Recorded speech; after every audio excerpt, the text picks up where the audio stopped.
arasobanukira icyo Imana yamugize akiri mu nda. Aravuga ngo naho muri ugiye ubwa mbere si wari ukwiye kugenda ubwa mbere. Aca mukwega ukuguru ariko arasohoka. Amaze gusohoka babita amazina bose. Umwe mwita Esau, undi bamwita Yakobo. Haleluya. Abana barakura. Bibiliya iravuga ngo butoyi aba mwihema. Bwana sifiwe sana. Butoyi aba mwihema, yama hafi ya mama wiwe, yama hafi y'ibirenge bya mama wiwe. Ngo ariko bukuru wewe wa Esau wari inyererezi. Nimwibaze isi yose yari yuzuye ibintu, ariko Esau ahitamwo kuja kugwiga. Akumva impene inka ntizimuryoheye, akaryoherwa n'ubusihiri. Ubusihiri murabuzi, n'imende n'amafuku, akumva nivyo bimuryoheye, kandi ibikoko byose byari byabo, akumva byo bimuryoheye. Ariko byari byavuye ku Mana kugira ngo igitondo kimwe azasohoke. Semeni haleluya. Abise Yakobo. Bibiliya iravuga ngo muri icyo gihe Isaka ashaje, ageze mu zabukuru atakibona, ahamagara umuhungu wiwe w'imfura. Ako narashika kuri icyo gihe wigiye kimwe Esau avuye guhiga ashonje, asanga Yakobo yakaranze. Yari umuhanga wo gukaranga. Yakaranze ibiharage, yashizemo ikirungo, yashizemo amamesa numbaze, ako ngo byaratukura. Sema haleluya. Byaratukura. Bibiliya iravuga ngo ya Esau abibonye umutima umuvamo, abwira Yakobo ngo ngaburira, numva ngiye gupfa. Aramubwira ngo sindaguha. Abati nani tuvuka? Bati sindaguha, ahubwo nsinyira sinko kuva uyu munsi utakiri samuragwa, ari jewe mbaye samuragwa w'ibya data byose. Aramubwira ngo basamuragwa bimariye iki? Ngiye gupfa. Ninapfa ubwo si uzotwara se? Ngiye gupfa mpaniri. Haleluya. Imana yambariye ngo abantu ntibariko barasobanukirwa icyo Imana yabagize n'icyo yavuze ku buzima bwabo, bagatakaza ibintu by'agaciro, bagatakaza ibintu by'umumaro kubera akantu gato, akantu ataco kamaze, isaha imwe umuntu agatakaza ubugingo budashira, iminota 5 umuntu agatakaza ubugingo budashira. Rero turabasamuragwa mu bwami bw'Imana. Semeni haleluya. Turabasamuragwa mu bwami bw'Imana, kandi irahari. Haleluya. Kuba ushonje uno munsi, kuba wishwe n'inzara uno munsi, ibyo ntacyo bivuze. Ejo uzojya, ejo uzohaga, byose bibikiwe wewe. Ubutunzi bwose bw'Imana bubikiwe wewe. Ege gituma utarabironka nuko utarakura, ariko numara gukura Imana izogushikiriza ibyawe byose. Ariko kubera inzara abantu bariko baratakaza indangagaciro, bariko baratakaza ubwami. Ikintu ca mbere gituma umuntu asingira cyangwa ashika ku isezerano ryiwe nuko aba maso.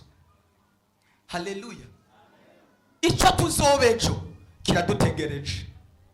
Nimbuze ngo icyo tuzobejo kiraturindiriye, naho kiriko kiraja. Reka gukangwa n'ibintu by'akanyisase, icyo tuzobejo kiraturindiriye. Semeni haleluya. Ntukangwe n'ibiharage.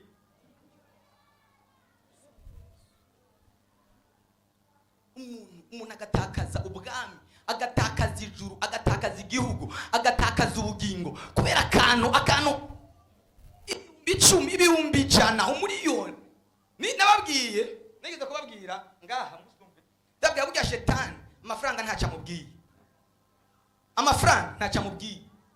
Yo guha n'amamiliyari n'amamiliyari. kugira ngo uhombe ubugingo budashira.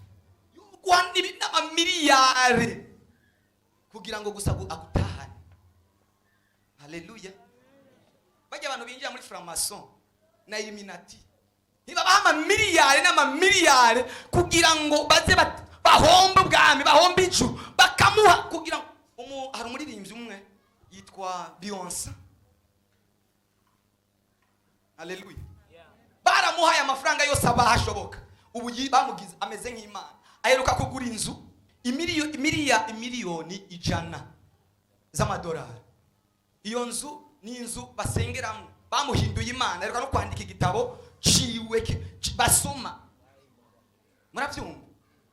Kugira ngo gusa baze bamutahe amamiliyari n'amamiliyari shetani yo yaguha kugira ngo uhombe ubugingo budashira. Reka ndababwira ubugingo twiteze naho buhwanye n'udufaranga twifuza tw'uyu munsi. Ubugingo bw'ejo twiteze, semeni haleluya, naho buhwaniye n'ibyo ukeneye. Paulo yaravuze ngo nigiki cyo nandukanya n'ubugingo budashira. Nigiki mbega n'abantu, mbega n'abamarayika. Oya, ngo nta kintu na kimwe. Paulo ngo yari yaragiye mu ijuru abona ibintu ubwenge bwiwe budashobora gutahura no kuvuga, akabyumva akabibona, ariko kugira ngo abisobanurire abantu bikamugora. Aravuga ngo naho nopfa, haleluya, naho nopfa nimureke dukizwe kugeza no ku munota wa nyuma, ku mwemu ya nyuma dushake dupfe. Reka nababwire, urupfu ni inyungu ku mwana w'Imana. Urupfu rw'umugororotsi ni inyungu, kuko biravuga ngo hahigwa bapfa bapfira mu mwami kugira ngo baruhuke ubutame bwabo.